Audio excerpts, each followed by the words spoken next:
Si Cayetano at Marcoleta, si Cayetano at Marcoleta pala, sasamahan na ng Armed Forces of the Philippines kung kakasa.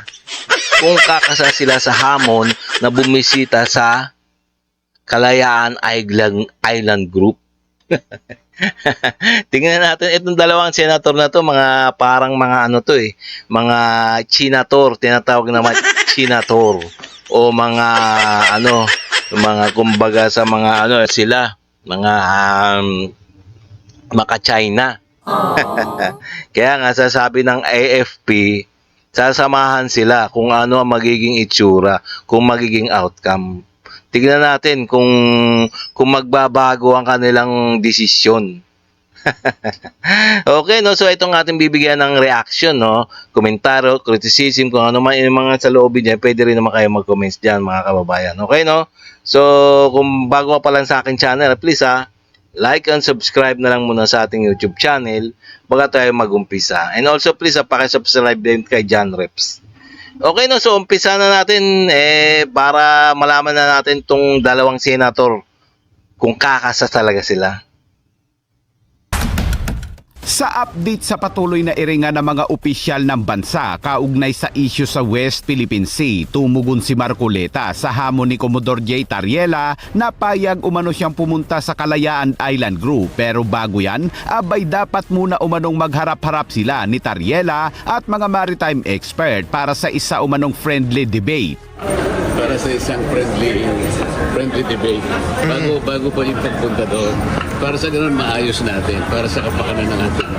Agad na tumugon dyan si former Associate Justice Antonio Carpio at sinabing challenge accept. Yes, I accepted the challenge to debate this topic.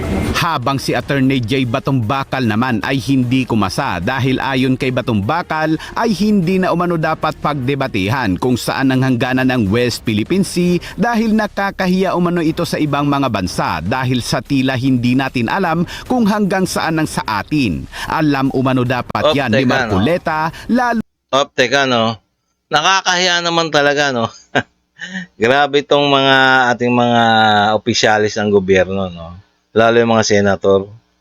Kaya pati ba yung pagdidebatehan, grabe, no? Sariling atin na nga yan, bakit pa pagdidebatehan kung hanggang saan yung ating sakop diyan sa West Philippine Sea. Siyempre, kung tatanungin ng mga tao, siyempre, no, halos lahat ng buong West Philippine Sea gusto.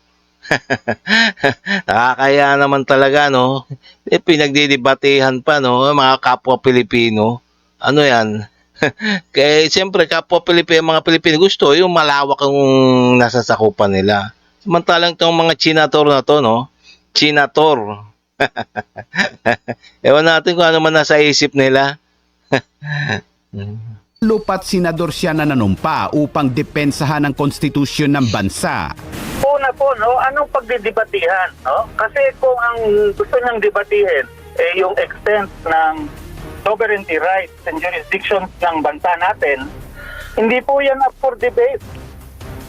At nakakahiya po na isang senator pa mismo ang gustong pagtalunan kung anong extent ng sovereignty rights and jurisdictions ng bansa, no? Dapat alam na niya 'yon. At hindi rin po tama na pinagdebatihan yan, lalo na publicly, kahit ba friendly or unfriendly. Dahil ibig sabihin ng debate, the fact na pinagdidebatihan mo yan, parang ibig sabihin kahit kayo hindi nyo alam kung hanggang saan talaga ang sa inyo. So hindi po tama na pagdidebatihan niya. Lagi niyang kinokontest, no? Pinagdududahan niya. Kunwari ang West Philippine Sea o kaya ang Kalayaan Island Group, kung sa atin nga to, no? Mga ganon. Yun yung punto ng mga pinagsasabi niya lately, di ba?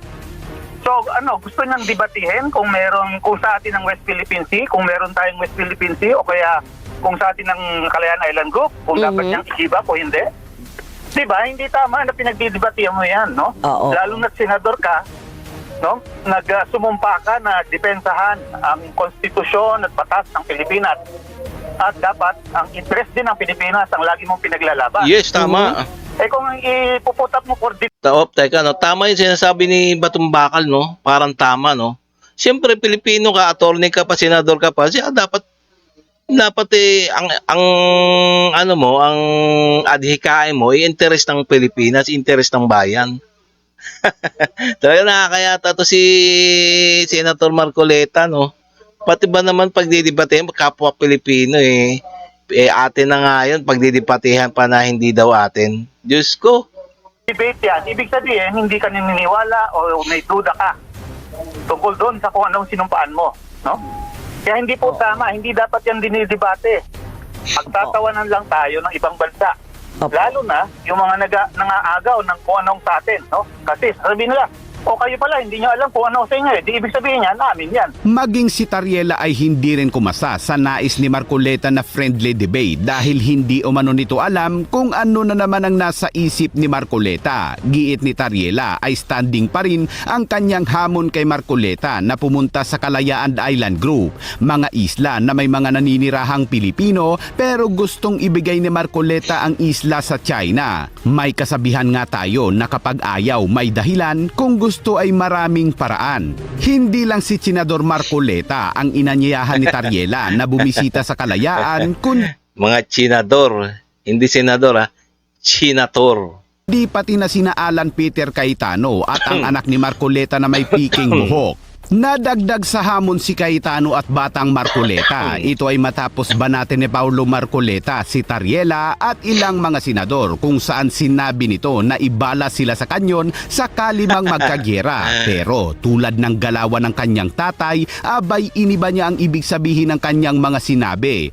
Anya, hindi daw ito direktang hamon kay Tariela at alang senador na maging nasa frontline kung magkagyera. Habang nasama naman si Cayetano matapos ang matinding sagutan nila ni Senator Pangilinan kung saan pilit na nililihis ni Cayetano ang usapan upang idiin si Tariela na pasimuno umano ng gulo kahit na ang isinusulong na resolusyon ay tungkol sa panghaharas ng China at mga pagpuna ng mga opisyal ng China sa mga mambabatas ng bansa. We cannot pass this resolution saying that Commodore Tariela is correct because he's wrong.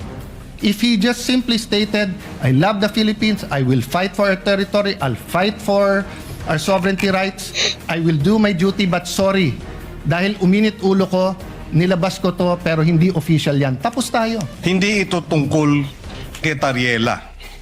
Kasi kung kay Tariela lang po tayo, medyo nalilihis dun sa mas malawig na usapin ng resolusyon. Ilang beses na sinuspindi ang sesyon dahil sa kanilang sagutan, kaya't sa huli ay mas pinili na lang ni Senator Pangilinan na hindi magsalita dahil sa tila ulyanin na itong si Cayetano na paulit-ulit at pilit na iniiba ang topic. It's not just Commodore Tariela's statement. It's also what the Chinese embassy has attacked the senators, congressmen. This is not just an issue of Commodore Tariela. Si Alan Peter Cayetano ay isang pro-Duterte at malamang ay pro-China din. Nangako ito noon na magbibigay ng tig 10,000 piso bawat pamilya kaya't hanggang ngayon sa mga social media ay patuloy itong hinahanap ng mamamayang Pilipino kung nasaan na. Oo nga, no? Di ba natatandaan si Senator Cayetano? Nanumpa siya, no? Sinabi niya sa taong bayan na magkakaroon ng 10K monthly. Anong nangyari? Wala naman. Wala naman nangyari, di ba? Grabe, no? Niloloko lang yata nila. Grabe na. Sige, diretso natin. Mula nang simulan ng China ang mga pangharas o pagbomba ng tubig sa mga Pilipino sa West Philippine Sea, si Cayetano ay never nagsalita kaugnay sa mga agresibong hakbang ng China PLA Navy at Coast Guard sa West Philippine Sea. Ang Senate Resolution number 256 na pinagtibay ay napapailalim sa mga pagbabago kasunod ng interpelasyon ni Senador Alan Peter Cayetano at isang manifestasyon mula kay Senator Marcoleta. Kinundi na naman ng Chinese Embassy ang resolusyon at tinawag anti-China resolution. Isa umano itong political stand para sa pansariling interes. Agad namang rumesbak si Senator Soto at sinabing tila gusto ata ni Xi Jinping na busalan ang Senado. Bastusan na niya ito at tila kulang ang alam nito sa diplomasya. Dagdag pa ni Soto, kung ang katapat ng respeto ay respeto rin. Sinabi naman ni Chinese Ambassador to the Philippines Jing Quan na dapat nang magkaroon ng seryosong dialogo ang China at Pilipinas para pag-usapan at pamahalaan ang kanilang mga hindi pagkakaunawaan. Kasabay nito, iginiit ni Jing na patuloy na lalabanan ng Itong ambassador ng ambassador ng China dito sa Pilipinas ngayon Tingnan mo yung itsura na talagang hindi parang hindi magpapahuli ng buhay Masyadong mayabang Chi. Chinese Embassy ang anyay mga maling kwento at misinformation at hindi mananahimik ang embahada sa pahayag na nasa tingin nila ay nakakasama sa China. Let's sit down, let's talk, let's find ways to manage differences. So this year, the Philippines serves as ASEAN's chair. So both China and the Philippines, we all hope that we can speed up consultations on the what we call COC, Code of Conduct in the South China Sea. So reaching that agreement would lay a solid foundation for managing maritime differences. Kung ang ambasador ng Pilipinas sa China ay parang Pepe, dito sa Pilipinas, ang ambasador ng China ay tila Siga. Sa kabila niyan, sinabi naman ng Armed Forces of the Philippines na hindi magpapaapekto ang sandatahang lakas ng Pilipinas sa mga usapang politika at patuloy itong magpapatupad sa kanilang mandato na bantayan at pangalagaan ang teritoryo ng bansa. WPS is ours, a lot of messages, but the stand of the government is very clear. WPS is ours, we will not give up 1 square inch. The AFP will keep performing its mandate. And we have been performing it ever since. Likewise, kasama rin po dyan yung ating Presidential Decree 1596 that established the Municipality of Kalayaan. It is a local government unit. We have all the functioning parts of the national government at the local level. I mentioned earlier, kasama doon hindi lamang AFP, we have the different government agencies there to be able to look after the welfare ng ating mga kababayan sa Municipality of Kalayaan. Suportado din ng Armed Forces of the Philippines ang paanyaya ng Philippine Coast Guard na bumisita sina Senador Marcoleta, anak nitong si Mark Peloca at Senador Cayetano sa Kalayaan Island Group sa West Philippine Sea. AFP supports the initiative of the Philippine Coast Guard and other government agencies to invite senior government officials to see what is out there in the West Philippine Sea, either by air or by sea. Case-to-case basis, we invite government officials to visit the island. There's our programs also wherein the media were invited to visit these particular areas where the different features what we have occupied. And you have observed firsthand how the areas that we have occupied in this said area. So it's not just about the media, there's a possibility if needed. But then again, we support the initiative of the Coast Guard. Thank you.